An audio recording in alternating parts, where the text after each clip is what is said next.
everybody. Welcome back. So, today's topic is an interesting one, and candidly and honestly, it was a topic that was birthed out of some frustration, I think, from me and also from our team members and just people in general working in the talent, the recruiting world, the recruiting industry, employers, certainly as well in terms of hiring and what in the world, what in the pandemic world is going on with hiring right now. Just to give some context around that, where this is coming from is, in on our team and in our innovative flex recruiting solutions, we actually work with a huge variety of different industries. We're not like a niche specific to any industry. So we work with all kinds of industries. We work with a huge variety of positions from super entry level to direct labor to mid-level professionals all the way up through executives in companies, and from pilots to executive chefs to people working in supply chain within a manufacturing company. So I think we're kind of a really good snapshot in terms of like what's happening out there in the employment market period. And in many ways, I've always said in the past that we really function in many ways as a crystal ball to the future of the economy. When we see that there's a lot of positions posted out there for corporate recruiters, for contract recruiters, that is typically evidence of 3 to 6 months out that there's going to also be a big surge in terms of hiring within companies. And then as a result, that of course is going to create an uptick in terms of the economy another 3, 6, or 9 months down the line. Here's the good news, people. Despite all the fear, despite all the worries and the concerns of being in this super unknown world of the pandemic, what we have seen is our economy is going strong. It's going to get stronger, and there are a lot of jobs out there right now. And practically every employer is struggling like hell to find people that want to go back to work. There's a lot of people who are electing for a number of reasons to stay unemployed. And yes, maybe they at one point in time early into the pandemic, they suffered from a layoff or from a furlough, but ultimately for again a wide variety of reasons, which we'll talk about a little bit here, people are choosing not to go back to work. And so there's some components to that, but like to just give some perspective and to kind of address the frustrations from the employer perspective, is it's really hard to be able to get to help the economy to get it back on track and be able to get businesses moving forward to provide the products that people need, the services that people need, if we don't have the people that it takes to get the job done. So it is a frustration. It is certainly a point of frustration from a hiring perspective. And I'm hoping that kind of just like bringing to surface like what we're seeing out there, and maybe if there's someone out there listening right now who is choosing to stay unemployed or feels like it's difficult to find work right now, that this will give you some perspective, and maybe it'll kind of change things up for you to kind of look at things a different way. And as a result of that, be able to rejoin society and be a contributor. Now, that doesn't necessarily mean that being a contributor has to be outside of the home.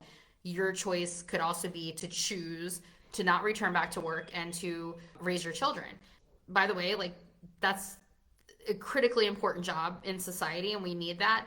But in that decision to not return back to work, you also have a fiscal responsibility to your community and to your country to not drain from a welfare perspective our economic system to support a decision that you've actually made to not return to work.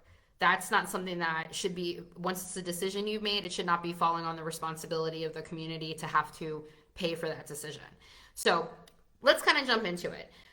When I hear how astronomically high the unemployment numbers are still in this country, how there's clearly a pattern associated with when there was, a substantial amount of additional money coming in from the federal government to provide additional funds to unemployment insurance.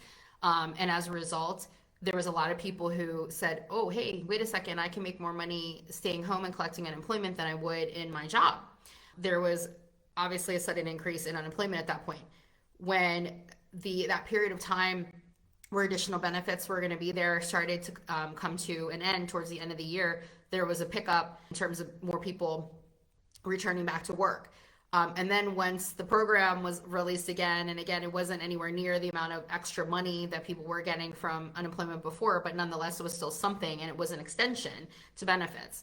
there was also a pickup again in terms of unemployment numbers. So I watch this, and I think being on the other side of it, like actually working with employers and knowing like there are countless jobs, and even on my team, we have positions that we're looking to fill, and it's been a real struggle. Let me tell you what, recruiters are certainly not immune to the mental health crisis that's happening in this country right now. So it's a real struggle even to hire the recruiters that are necessary to get these positions filled for employers. So seeing all this happening, I think is just, it's confusing. And I thought to myself over the last few months, like instead of just getting irritated and like investing negative emotion and it being wasted, why not try to like get to the heart of like what's going on? And that happens through conversations and research and information. And so I've been doing that for the last few months. And so let's do our best to try to like potentially answer some of the why is it that people do not want to go back to work, or what is keeping folks from going back to work. So one is something I mentioned already, which is there is a very real mental health crisis happening in this country right now.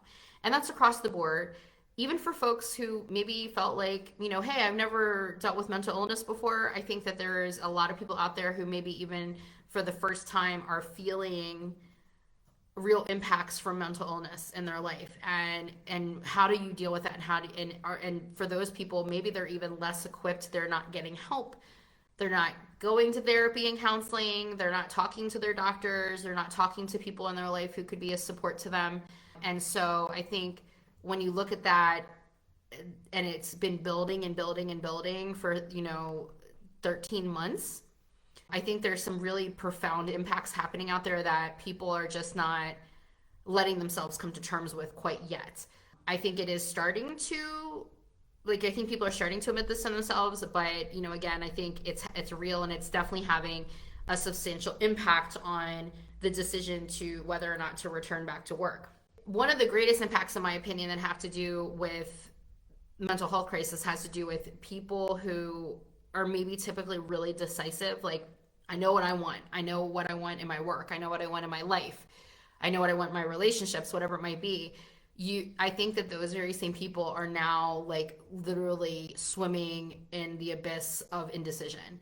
And what I found is that, as I've been interviewing candidates for, again, a variety of roles, people are still interviewing like they were pre-pandemic, but their thought processes and their indecisions are what's affecting them afterwards. And the dropout rate of people just going, like disappearing in the midst of an interview process is astounding. People who are accepting offers and then coming back hours or a couple of days later and rescinding on the acceptance for the offer, it's just happening at such a abysmal rate. And I guess there might be some situations where they are saying, hey, I'm living in this land of indecision. I don't know what I want. Or there might be this whole other component where they go, oh man, there's so much opportunity out there. I can pick and choose where I want to be. And even if I've already made a commitment to an employer, that doesn't have any meaning for them. And they're just kind of keeping themselves out there to be shopped, by other companies. So, but long and the short of it is, again, I think one of the reasons to the why is there's a very real mental health crisis in this country.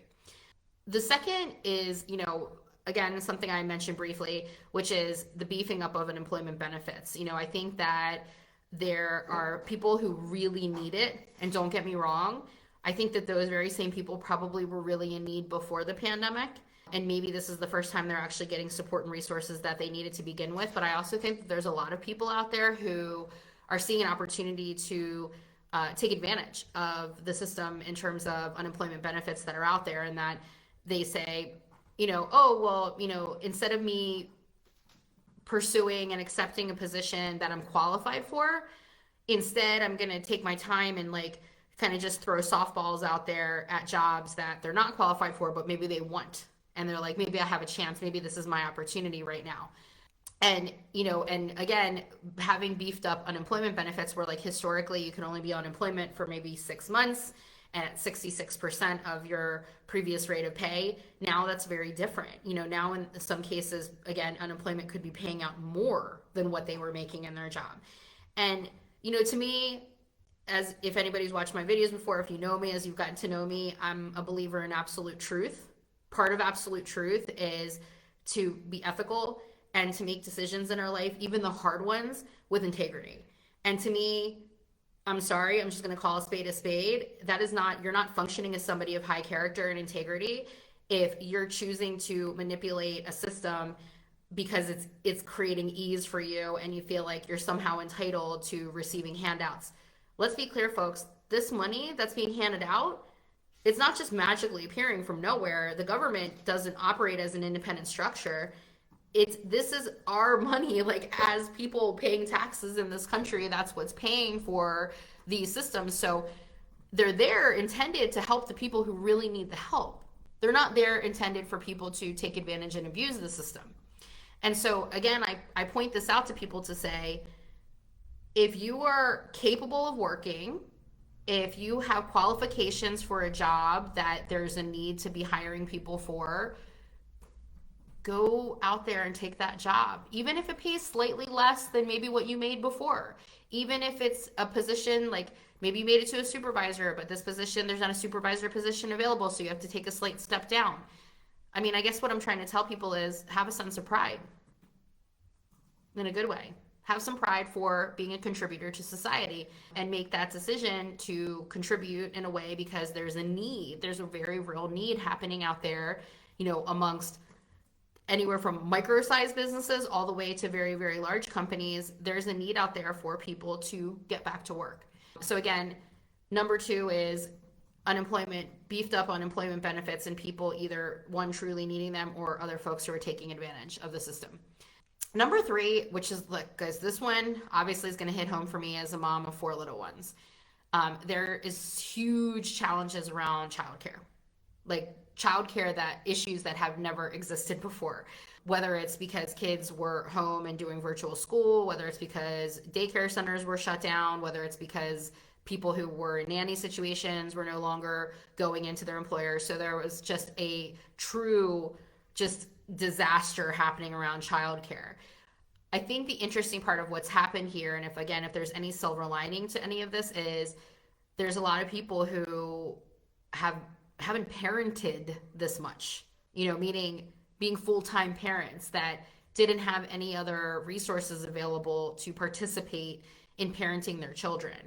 And I think in some cases people are like, not for me, and they were excited to get back to work.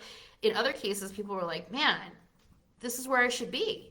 I should be with my kids. I should be the one home with them, helping them with school and caring for them and feeding them and dressing them and clothing them 7 days a week, 24 hours a day, as their parents.